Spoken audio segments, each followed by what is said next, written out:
David Cass. Take it away, David. All right. Thank you, Jim. Yeah, you bet. Thanks, everybody. Good morning. I know I wasn't the attraction. I know it was the food, but that's okay. I don't mind playing second fiddle.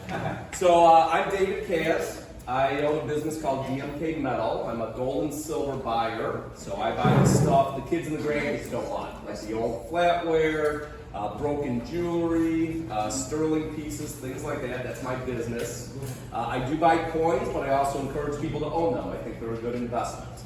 Now, as Jim said, I'm coming back next week. I have a 1-hour presentation on the history of gold and silver. It's filled with all kinds of fun stories. It's a lot of info. But today, I'm talking about just how do you evaluate those items laying around the house, the valuable items. How do you know if they're real gold, real silver? So that's the point of today's presentation. And I'm going to stick around afterwards. Some people might have brought some stuff for me to look at, to possibly buy. I'm happy to stick around for a couple hours today. Next week, though, I'm doing scheduled half-hour appointments after my presentation. All right, so let's jump in. It's called How Do You Identify Your Gold and Silver Treasure? All right, so what are the items you have laying around the house that might be gold and silver? Well, you've got jewelry is the most common. You've got watches. You've got flatware, tea sets, candelabras that are silver. How do you know if they're sterling silver, which is the valuable stuff? Dental gold, if you've got old crowns and bridges and fillings laying around, that's very valuable gold. It's usually 16 karat gold. So if you ever have to get a tooth yanked at the dentist and it's got gold on it, make sure you get it back from the dentist. Don't let them keep it. You might have coins and bullion. How do you know what coins are silver, what coins are gold? What are the years of those coins? Money clips, pens, picture frames. I bought so many different things, primarily made out of silver. So I'm going to dive in. All right, so why do people sell some of this stuff? Well, they're downsizing to move into a community like this. They're decluttering. They want to use money for a different investment. They don't feel safe having gold and silver in the house, so they might want to convert it into cash and put it in the bank. Jewelry goes out of fashion, so ladies like to sell the old stuff, buy the new stuff, which is fine by me. Unexpected expenses, gifts for the kids and the grandkids. I buy the stuff the kids and the grandkids don't want. So that's reasons why people might sell some of these type of items. All right, so how do you identify gold and silver? All right, so the first thing you want to do is get a powerful magnet. All right, so gold and silver do not stick to a magnet. This is primarily a test for jewelry. All right, so here's 2 gold chains that you can see, and the middle chain is sticking to the magnet. So that's a magnet up against the chain. So when that sticks to the magnet, I'm very confident it's either gold filled or gold plated. It's not good gold. All right. Now the chain on the right that you see there is not sticking to the magnet. Now, does that mean it's gold? Not 100%, but at least you got a fighting chance, right? So get that magnet. This is 2 earrings, one that's not sticking. Again, you got a fighting chance. The other one that is sticking. Now, for you ladies out there that have earrings, if there's a silver post on a gold earring, it's not gold. Anytime you have a good gold earring, it's going to have a gold post that goes into your ear. Now, the magnet is not 100%. All right, so I bought plenty of items that stick to magnets. So more important than a magnet is getting a very powerful magnifying glass or a loupe. All right, so what are we looking for with this magnifying glass or loupe? Let's go back to high school fractions and think about numerator and denominator, right? So the numerator's on top, denominator on the bottom. So when you think about carat, 10 carat, 14 carat, the denominator is 24. All right, so 24 divided by 24 gives you 1 or 100%. So 24 karat gold is 100% gold. It's 24 divided by 24. 10 karat gold, if you divide 10 by 24, gives you 0.417. So 10 karat gold is 41.7% gold. If you take 14 and divide it by 24, you get 0.585. So 14 karat gold, which is the most common type of gold in the US at least, is 58.5% gold. And actually, if you have calculators right now and you actually do that math, it comes out as 0.583. So when I buy jewelry from Eastern Europe, like Russia or Poland, those countries, they're usually marked 583, but most jewelry that's 14 karat is marked 585. 18 karat, 18 divided by 24 gives you 0.75, so that's 75% gold. Now the other metals, right, if it's only 58 or 75% gold, you've got silver, you've got copper, you've got nickel, you've got other base metals mixed with the gold. That's why it's only that percent of gold. And if you're from India, Indian gold, if you've seen any ladies wearing gold from India, it's very yellow. That's 22 karat gold, that's 91.7% gold. All right, so on your jewelry, you're looking for 10K or the number 417. Both of those mean 10 karat. If you see 14K or 585, like I mentioned before, that means 14 karat. If you see dental gold, if you've got crowns or ridges, the dentist doesn't stamp it 16K. That's why I need to test it with acids, but usually it's 16 karat. 750, if it's 18 karat, it's going to be 18K or 750. Now, white gold has the same amount of gold content as yellow gold. Don't let anybody ever tell you that white gold is worth less than yellow gold. It's exactly the same. There's a process, it was invented like in the 1870s, of mixing different metals together with gold to turn it silver throughout. But it's the same gold content, whether it's white or yellow, based on the carat. And 22 karat gold might be marked 22K or 917. 24 karat gold, I bought some from South Korea, from China. It's going to be marked either 24K or 999. Now here's where you might find these tags. Now, why do you need a loop or a magnifying glass? Look at what we're zoomed into. This is the clasp on a bracelet or a necklace.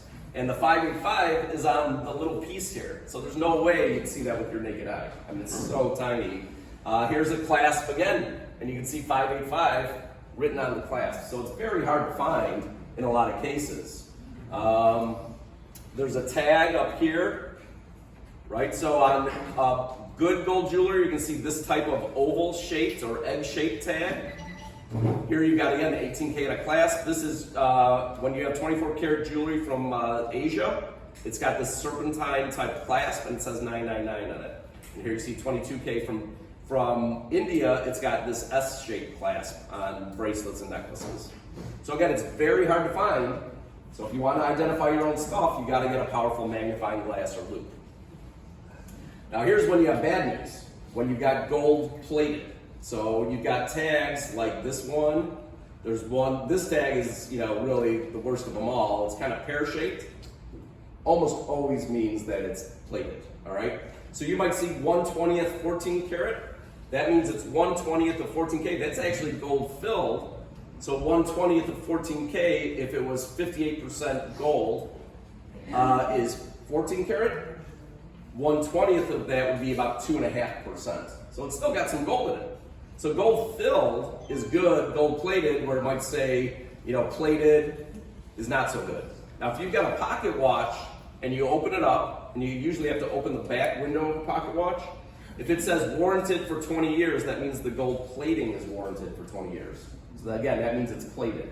If it says lifetime warranty, or it says warranted 14K or 18K, then it's the good stuff.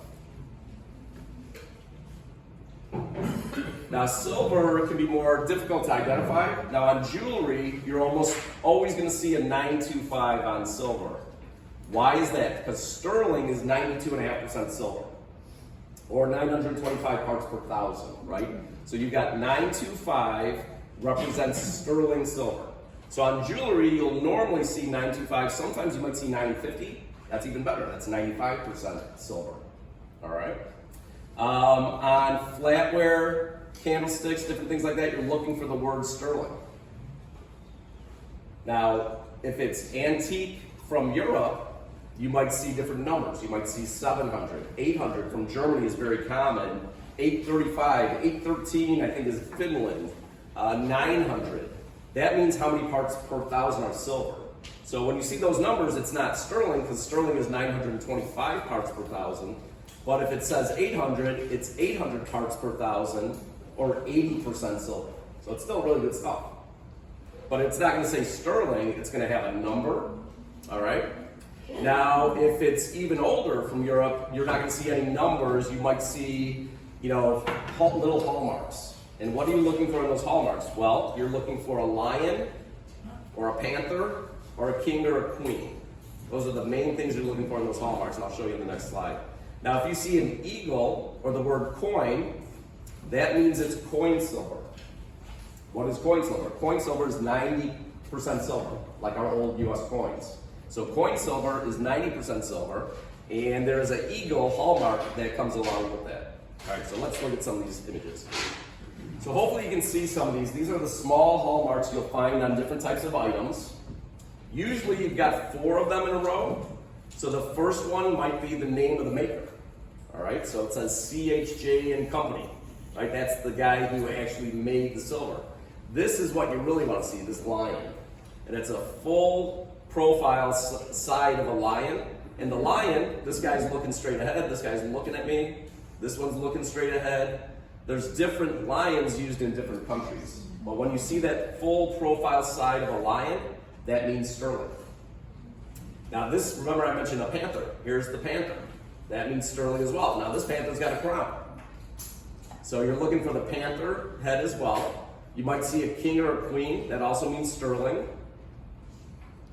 So here you see a king or a queen. Actually, it looks like, I'm not sure if that's a king and a queen or who that is, but here's that lion. Now the last hallmark, you see this N, you see this X. The letter in the shape tells you the age of the item. All right, so every silversmith in London in 1852 had to use an N in this shape and stamp it on every piece of sterling. And the next year, 1853, they would have to make it with an O in that shape. Same font style, same shape.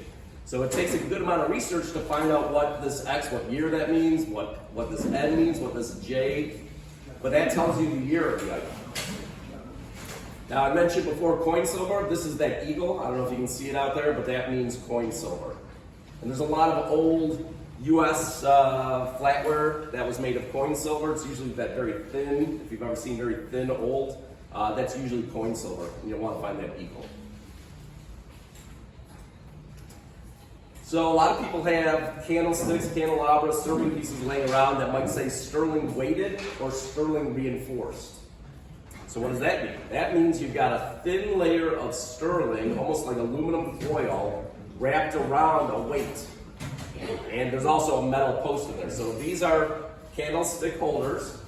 On the bottom they say sterling weighted and reinforced. So they say both. But sometimes it'll just say sterling weighted, sometimes sterling reinforced. When I weigh that candlestick on my scale, it weighs 9.3 ounces. All right? Now I take out my tools and strip off the sterling. When I weigh the scrap at the end, it's about an ounce. So when you have these sterling weighted items, it's right around 10 to 15% of the weight is sterling.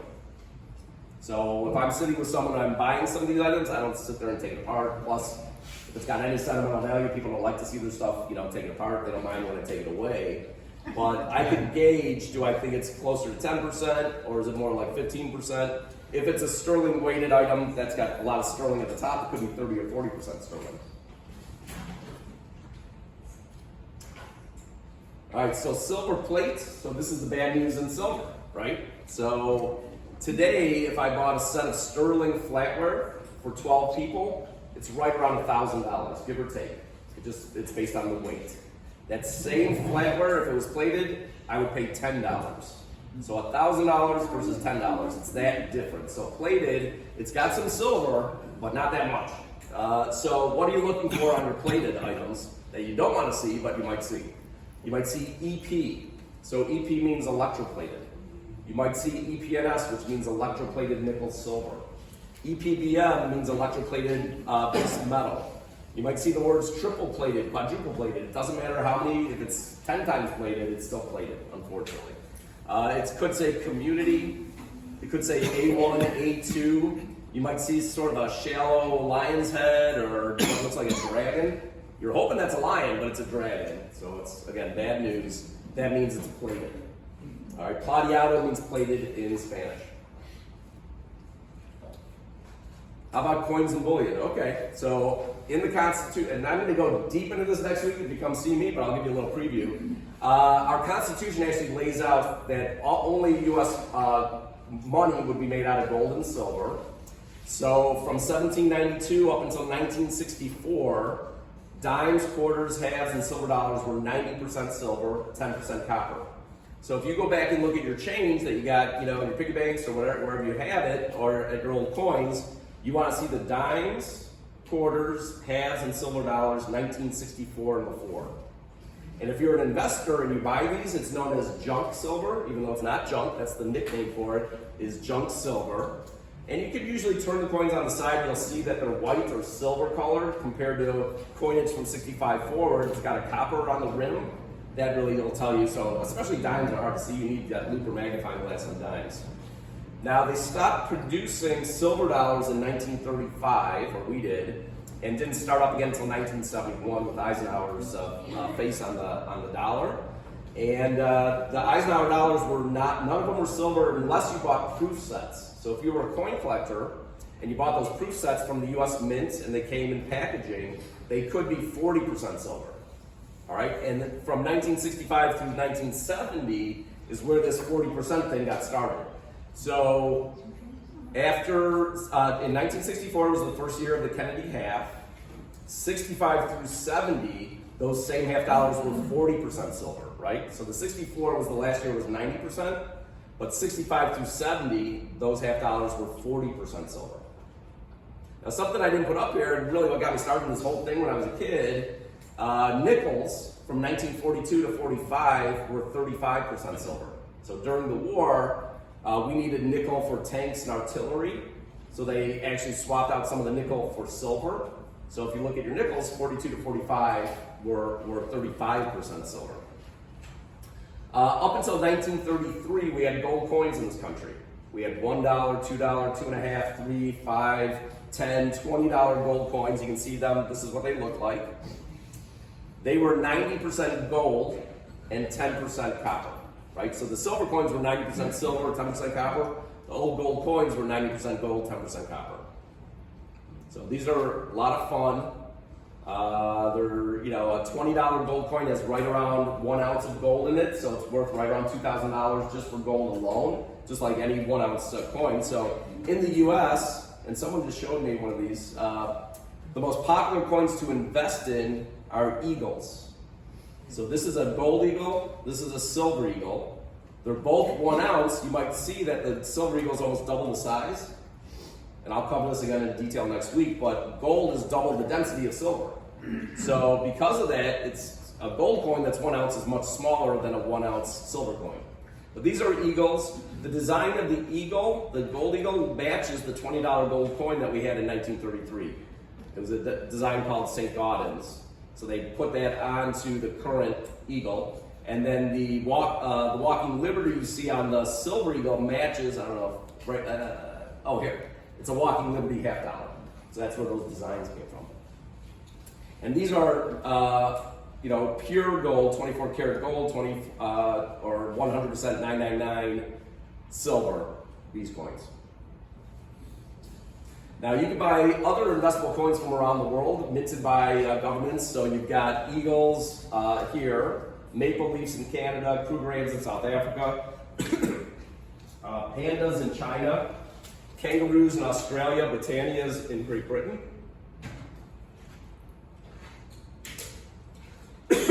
So these are also investable 1 ounce silver and gold coins. Now they do come in different denominations or weights. So what you see here are 1 ouncers, but you can buy half ounce coins, quarter ounce, 10th ounce. So you got little small ones that are more divisible coins as well. Now when it comes to bullion, you can buy rounds and bars. So different refineries or mints will make 1 ounce rounds. They're not minted by a government. So it could have, it's any design on it. It could have baseball players on it. It could have Santa on it. It could be really anything on these coins. Franklin Mint created a lot of these. They try to get people to think they're collectible. There's not any scarcity, so they don't really have scarce value. But generic rounds are what these are known as, will be cheaper than government issued coins. They have a lower premium. The premium is what you pay beyond the spot price. So if silver's at $25 per ounce like it is today, the premium on rounds might be $5. So you might pay $30 for a silver round. If you bought an eagle, the premiums are sky high. It costs about $40 to buy an eagle today. So the premiums are almost 100% on eagles. Now you also can buy bars, and you could get 1 gram. So here's all these gold bars, right? So you got 1 gram, 10th ounce, quarter ounce.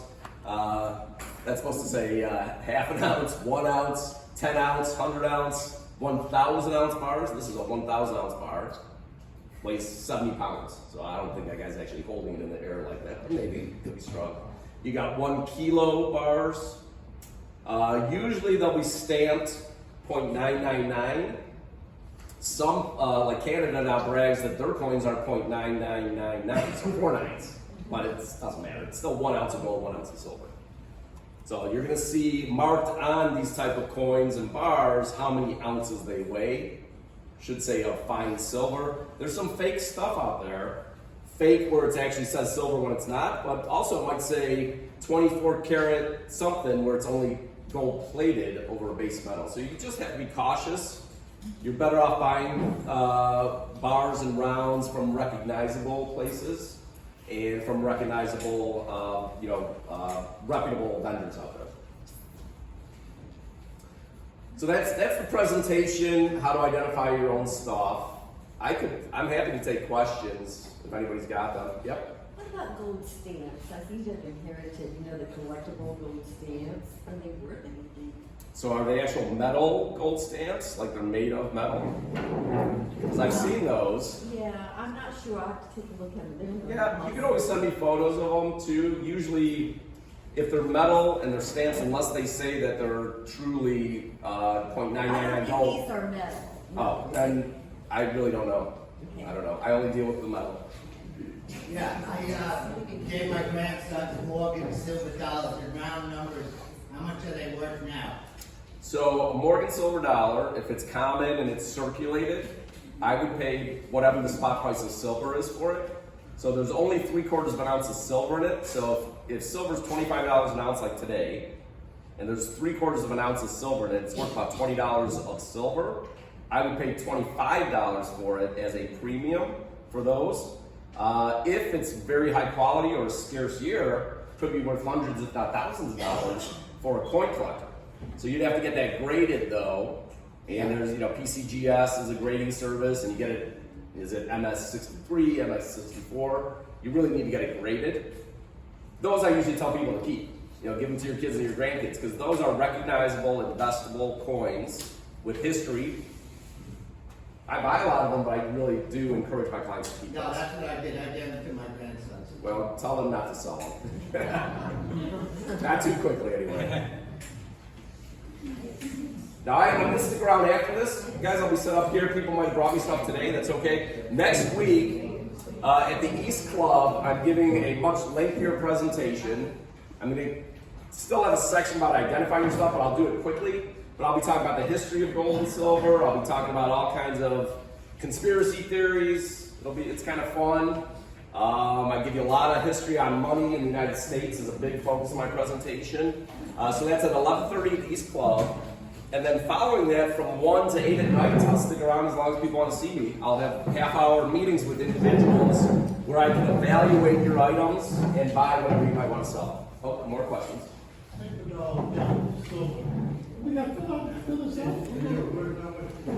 Those silver certificates were issued to represent silver that was stored. They're no longer representing silver. So they might have value to a collector as a bill, but they don't represent anything as it relates to metal. You look at old dollar bills like no. Just coins. Just coins and bars, yeah. Jewelry, flatware, but no. Would not be able to take those. There's coin dealers that you can, they do paper currency as well as coins. So that would be Thank you.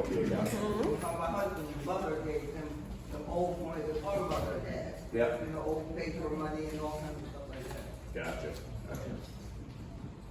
Would the items of the euro, or the coins in Europe, like France, Italy, are they any value or what?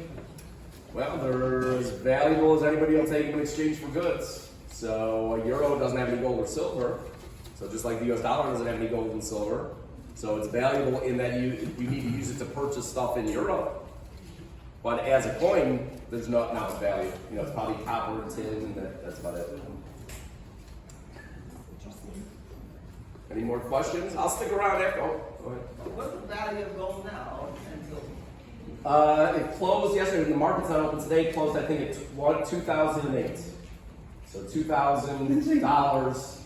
It was all the way up to $2,020 for an ounce of gold, and an ounce of silver is right at $25 right now. The all-time high for gold, we're almost at the all-time high. It was $2,060 a few years ago. The all-time high for silver, we're only at half the all-time high, which was $50 an ounce.